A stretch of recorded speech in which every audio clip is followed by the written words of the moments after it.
Ladies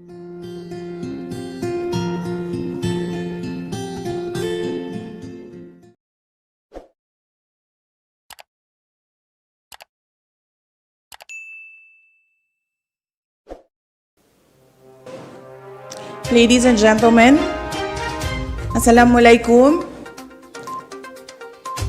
Madayaw ug maayong buntag kaninyong tanan. Magandang umaga sa inyo lahat.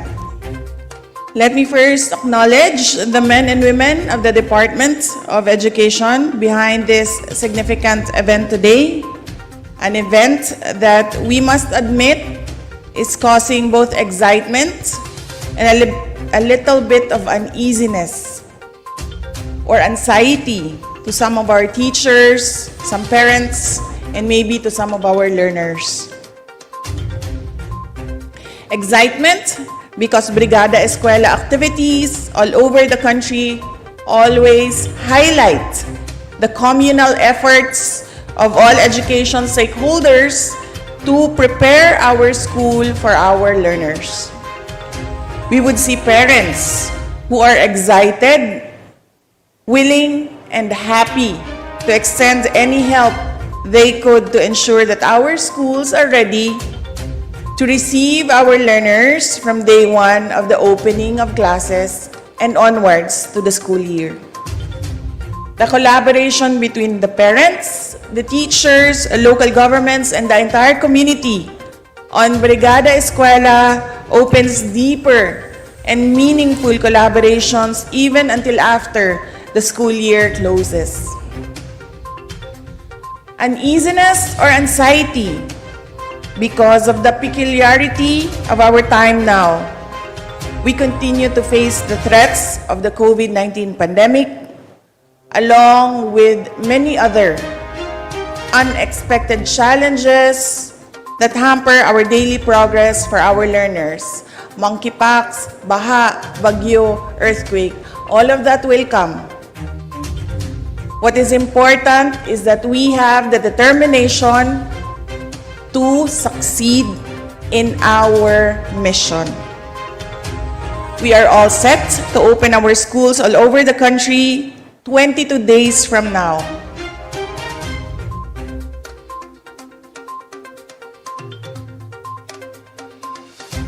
To address the valid concerns over COVID-19 transmission, we have laid down measures that will serve as our guide to prevent our children from contracting the virus. As I continually to call on our teaching and non-teaching unvaccinated Department of Education personnel to go to counseling and reconsider your decision about vaccination. Meanwhile, only last week, the province of Abra and other areas of northern Luzon were jolted by a powerful earthquake that affected more than 9,000 schools. The assessment conducted by the Disaster Risk Reduction and Management Service showed that the government would need 1.4 billion for the repair of 451 classrooms destroyed by the earthquake and the other 706 classrooms that sustained damage. 2 weeks ago, I also visited Clarin National School of Fisheries in Bohol and saw the traces of the destruction of Typhoon Odette that ravaged the island. But Typhoon Odette also destroyed many schools, not only in the Visayas, but also in Mindanao. We all know these problems and the other problems and challenges that the Department of Education and its partners are facing year in and year out. As mentioned by ASEC Bringas, we were in a meeting last week and I was telling our USECs and ASECs that we are in a quicksand. Hindi pa nga natin naayos at natapos ang destruction ng isang kalamidad, dumating na naman ang isa pang kalamidad. And we need more than 18 billion, excluding the 1.4 billion of damages from the Abra earthquake to get ourselves out of the quicksand of this year and last year. It does not include the things or the repairs that we have to do from 2016. But I am confident and I am optimistic that the Department of Education will overcome. And we will overcome with the support of our national government and the administration of President Bongbong Marcos.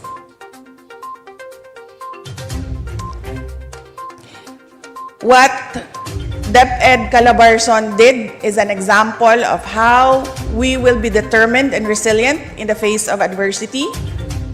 As mentioned earlier, there was really no notice about our program this morning here in Imos. But we are here, we were able to do our program. And the difference between possible and impossible is our determination to overcome all challenges to succeed. The past administration has left us with a roadmap to look into and guide our steps to ensure that our target to deliver basic education to our learners becomes a success. With the national government supporting DepED with the Basic Education Development Plan 2030 serving as our guide, the success of the department's plans and programs shall now be completed by undying love for the profession of teaching Filipino children, the future of our nation.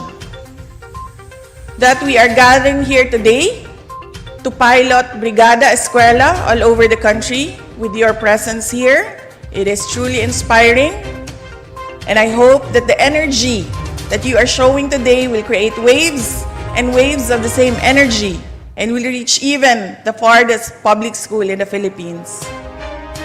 And even if you don't feel that energy, you get up every morning and psych yourself to feel and to do everything with passion and energy and enthusiasm to succeed. Ngayon pa lang ay nagpapasalamat na ako sa inyo at sa libo-libong mga kawani ng DepED sa buong bansa, sa mga magulang ng ating mga mag-aaral at mga partner organizations and local governments. We thank here today the provincial government of the province of Cavite, represented by Vice Governor Tolentino, and the city of Imos, represented by Mayor Advincula. Maraming salamat po sa pagtanggap ninyo sa amin dito sa probinsya ng Cavite. Dahil sa inyong pagsusumikap, suporta at pagmamahal sa bayan, kaya magiging matagumpay ang pagbubukas natin ng bagong school year at pagpapatupad natin ng mga proyekto at programa sa DepED. Isa na dyan ang in-person learning para sa ating mga anak. Maraming salamat sa inyong lahat na bumubuo ng Imos Pilot Elementary School at sa ating DepED Schools Division Office sa pamumuno ni Dr. Rosemary Torres, sa ating mga bisita na SDS at ASDS at USEX and ASEX. Opisyal na bahagi kayo ng ating kolektibong pagsusumikap na matupad natin ang mga pangarap ng mga kabataang Pilipino at matupad natin ang ating mga pangarap para sa ating bansa. Patuloy natin na mahalin ang Pilipinas. Magandang umaga. Daghang salamat. Maraming salamat sa inyo lahat.